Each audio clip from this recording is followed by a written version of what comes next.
Bonjour à tous, bienvenue dans mon écho du lundi 29 juin 2020. D'abord une pensée émue pour le concepteur du générique de cette chronique, beaucoup de courage pour lui et ses proches. Alors les photos du jour, c'est les principaux enseignements dès la deuxième tour des élections municipales en France. Confirmation pour Édouard Philippe qui remporte la mairie du Havre et puis la vague écolo qui se confirme notamment avec les prises des mairies de Bordeaux et Lyon. La confirmation aussi pour Anne Hidalgo qui est réélue à Paris, tout ça dans un contexte, vous voyez, où les bourses ont plutôt baissé, surtout aux États-Unis, plus de 2% de baisse pour le SP500. C'est dû au fait qu'on n'est toujours pas sorti de ce coronavirus. Vous voyez, plus de 10 millions de cas à travers le monde.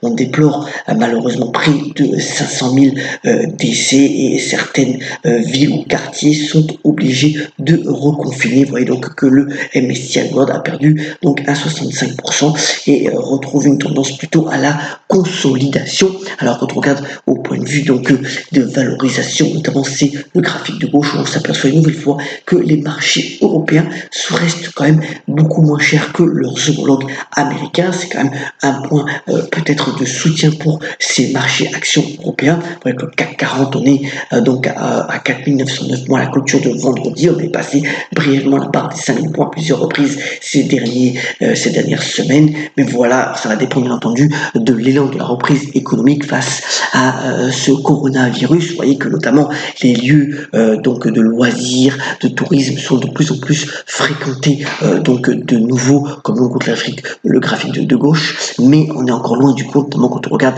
l'industrie aérienne, on repart de très bas, le marché de l'emploi est lui aussi encore très déprimé, et comme le démontre l'histogramme à gauche, finalement relayé dans les échos ce matin, la consommation est certes repartie depuis le déconfinement en mai, mais l'activité des entreprises est encore très faible et beaucoup plus basse que ce qu'elle a été finalement en février et mars et avril dernier. Alors le point clé, on l'a essayé de le relater ces derniers temps dans cette chronique, ça va être la consommation et la dépense finalement de l'épargne cumulée au cours des semaines de confinement. Ça a été quand même assez considérable, notamment en France, mais c'est pareil dans les autres pays européens. Ça va être finalement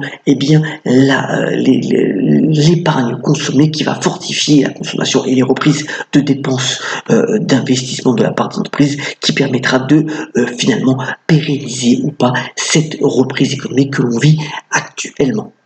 Alors, c'est lundi, comme d'habitude, voici le calendrier économique. Il faut savoir que les marchés américains seront fermés vendredi en prévision de l'Independence Day qui aura lieu samedi. Beaucoup de chiffres au niveau macro, la confirmation aussi des indices manufacturiers et de services qui auront lieu entre mercredi et vendredi. Aussi le chiffre de jeudi et les chiffres de l'emploi qui seront aussi publiés.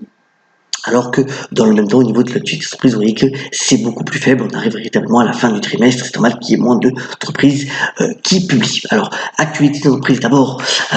Pour Boeing, on devrait avoir de nouveaux vols de test pour le 737 MAX qui devrait se concrétiser cette semaine. C'est quand même assez important, bien entendu, pour l'avionneur américain. En revanche, séance délicate, vous voyez, pour Facebook vendredi qui a perdu plus de 8% sur son cours de bourse. Alors c'est dû au fait que de nombreux grands annonceurs ont annoncé le boycott des publicités sur Facebook, notamment le leader des spiritueux Diageo, mais aussi Coca-Cola, le vendeur de glace Ben & Jerry, Lévi-Strauss. C'est dû au fait de la démultiplication finalement des messages de haine qui se publient encore sur le réseau social. Alors certes, la compagnie dirigée par Mark Zuckerberg a annoncé encore un renforcement pour éviter ce genre de propos relayés sur son réseau social, mais voilà, pour le moment les grands annonceurs se retirent et il y a cette vague-là qui est assez quand même préoccupante et que la société que Facebook doit essayer de corriger pour pouvoir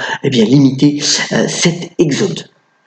Aussi, à noter que un des grands leaders du gaz de schiste américain et de l'exploration pétrolière, donc Chesapeake Energy, a annoncé donc, eh bien, finalement, sa faillite. Ça a été vendredi. Vous voyez que le cours de bourse est déjà assez déprimé, mais voilà, ils préfèrent se mettre sous donc le régime de la protection donc de faillite pour pouvoir éventuellement rebondir. Et puis, on reparle encore de Wirecard. Vous voyez que l'action encore pu baisser de 63% vendredi, arrêt d'activité notamment au Royaume-Uni, et puis ça pose beaucoup de questions par rapport véritablement au système de contrôle, puisque si au niveau des banques on a finalement une autorité européenne qui permet de superviser l'ensemble des banques, c'est pas vrai pour les moyens de paiement, et c'est véritablement une réforme qui devrait voir le jour d'ici peu.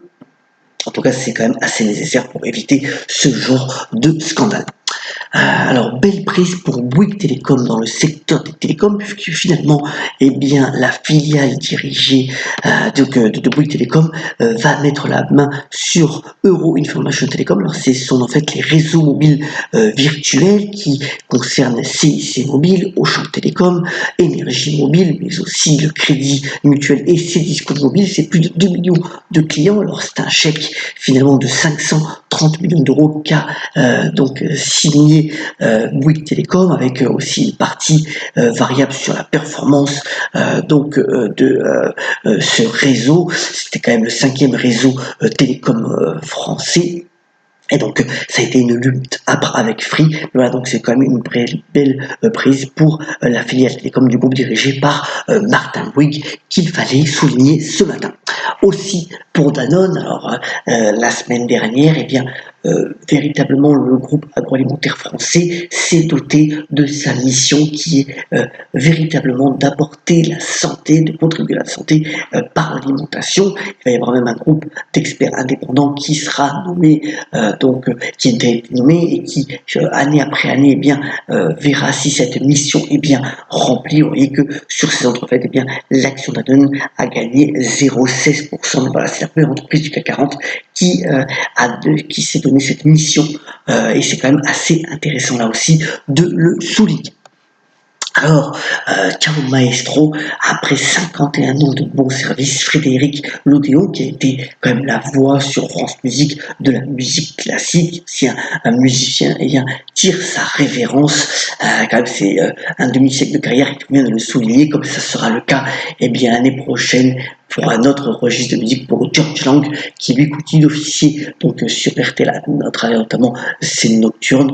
Voilà, deux grands professionnels de la radio à saluer et véritablement donc pour Frédéric Lodéon une belle carrière bien remplie. Il devrait d'ailleurs écrire des livres pour raconter de nombre d'anecdotes qu'il a pu relater au cours de ses 51 ans de carrière. Terminons ce moment en souhaitant une excellente semaine et par un propos de Frédéric Dard alias San Antonio qui a notamment déclaré: l'hypothèse la mieux élaborée ne saurait se prévaloir sur les réalités la plus bancale. Voilà, une belle phrase à méditer. Très bonne semaine à tous et on se retrouve très prochainement pour un nouveau Monde Geeko. À très bientôt.